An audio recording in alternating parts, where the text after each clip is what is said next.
This is the UAAP Season 73 Volleyball. Set number 1 highlights for you on the final game of the elimination round of the volleyball tournament of Season 73 of the UAAP. Seesaw battle, and until near the end of set number 1, where LaSalle started to pull away after the second technical timeout. That's right. Actually, it was a close start in the first set. You feel the intensity of both teams. But we've also seen actually some errors, consistent errors from LaSalle at some point in this set. Pero towards the end, natapos nila ng maganda. They managed to move better, nag-gel well inside the court, and good defense as well. And there have been so many points, easy points that LaSalle took, especially in the latter part of set number 1 because of mga errors na gano'n, hindi nako-cover ng UST yung gitna. Although I think in that first set, hindi rin naman naging madali for LaSalle because UST really gave them a challenge when it came to their offensive attacks, especially those that came from Isa Maizo, which is really very smart. And kahit na sabihin mong predictable yung play ng UST, yung palo ni Isa Maizo, hindi naman nila ma-predict kung saan maglaland. There are the donuts na pinag-usapan namin ni Annan. Napuntusan ng LaSalle after the second technical timeout. UST got a little bit of a run, a 2-0 run, but in the end, the Steph Mercado shot down the middle, closed it out for the Lady Spikers, winning 25-20 in set number 1. Now, if you look at the statistics actually for set 1, you'll see that hindi naman lumayo masyadong LaSalle. There's actually 14 attack points for the Lady Spikers, while the Lady Tigers had about 12. Pero sa blocking, dito naman nagkaroon ng advantage ng LaSalle. They got 3 points from that, while both teams scored 7 from unforced errors. But that is huge, and those 3 blocks, and most of those coming against Isa Maizo. And if you're UST, what is the game plan, especially against the blocking, this tenacious blocking of De La Salle University? That's right. Something that they really need to think about, yung kung paano nila mape-penetrate yung blocker. So all the options when it comes to offense should be there. Pag makita mo yung kamay, papaluin mo ba or will you drop the ball? But then when you drop the ball, you have to make sure that there's no coverage there.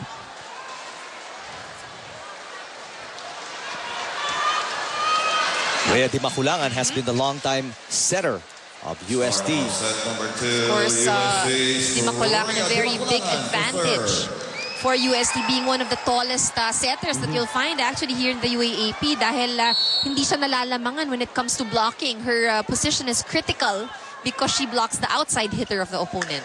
Her brother, of course, also an excellent blocker in the men's tournament, Runs in the volleyball genes. That's right. Runs in the family.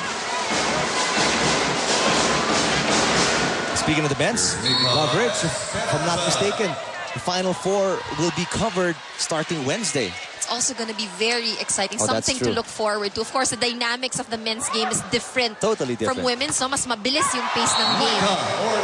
Although, between these two teams, it seems like they are just, a very, very small level behind the men's performance, In fact, if you ask these teams, they do their practice games. Yung mga practice games, sila kalaban nila mga lalaki. Men's, Siyempre, para the more challenging the practices, the better you'll become. Easy over for LaSalle Caballero. Down the line and go ahead and get to it. Point UST. Caballero earns her first point for this set.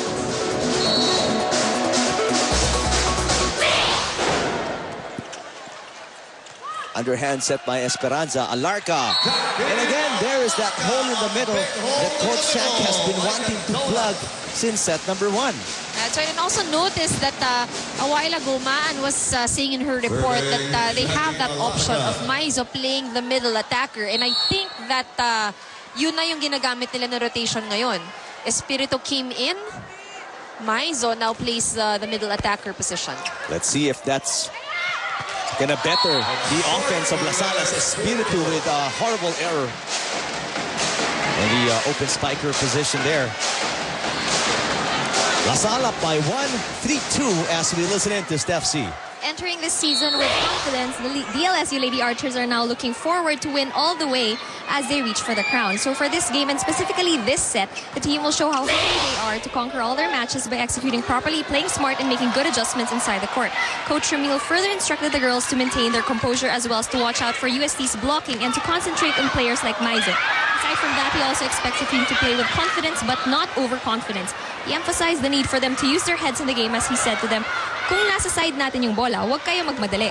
Already winning one set, Coach Ramil reminded the girls not to be too comfortable because the advantage could easily shift to their opponent, Eric and Ann. Thank you, Steph.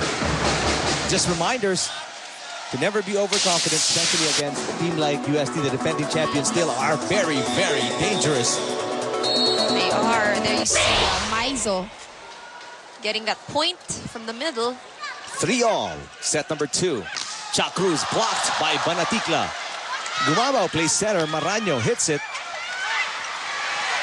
Look at Maizo, still effective in the middle. You gotta love this player, Eric. Very talented, very versatile Aiza Maizo, showing us that irregardless of what position you put her in, she will deliver. And you know what's critical actually if you're the middle attacker, yung timing because the sets in the middle are lower than that of for the utility spiker. This is what we were talking about in set number 1, the change that Coach Shaq is gonna do. What a combination as Cha Cruz towers over the blockers, catching them. Nobody there to block it. Look at that. UST defense got absolutely confused with that LaSalle play. 4-all, set number 2. Cha Cruz serving for the Lady Spikers. Let's listen in to Maan Panganiban. Yes, Eric, although they lost in the first set, Coach Shaq commended how the girls adjusted very quickly. Just make sure that we have to stick to that defensive pattern that we're practicing since day 1. Now, Coach Shaq is banking on his team's quick and combination plays. Since DLSU is the best blocking team, it would really be wiser to execute faster plays to somehow catch the blockers off guard. He has been giving Rhea de Macolangan instructions to read the movements of DLSU's front line and base our attacks from there. Also, since UST is number 1 at the service department, we might as well capitalize on that serving end and make most points out of it. Eric and Ann. Thanks, Maan. We have not seen combinations and quicks a lot, but we have seen Maizo with a couple of hits from the middle. Take a look here. Aiza Maizo was saying she did not get a touch before she actually did touch it. I don't know what happened, but the official score in favor of LaSalle. Lady Spikers up by 2, 6-4. Off-speed hit. Aiza Maizo. Steph Mercado over the block. There is a touch. That's a check ball against UST. Actually, you can see that UST is still adjusting in their new positions. Maizo really giving instructions to the rest of the team. DLSU up by 3, 7-4. Their biggest lead of the game. Banatikla catches the line. That's just enough risk put into that attack. Look at this. It actually seemed long, but Banatikla Bigla na lang bumaba yung bola, no? May wrist action. Even Gold, who's usually a good judge of distance, Misjudged that misjudged one. that. Gumabaw. Good approach. Here comes Banatikla. The tip. Aiza Maizo with that height.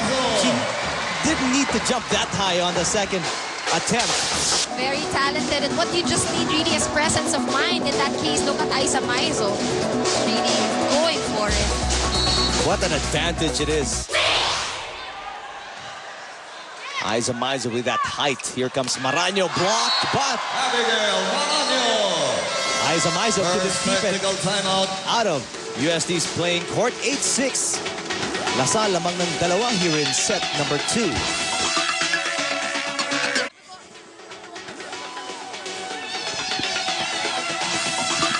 The number 1 seeded De La Salle University Lady Spikers with a 2-point advantage in the final meeting between them and UST in the elimination round, and also the final match of the elims in the 73rd season of the UAAP. Maraño, such a threat in the middle. Actually, kulang sa tigas, ano? Yung pagka-firm yung hands ni Maizo. to keep that attack from Marani on the other side.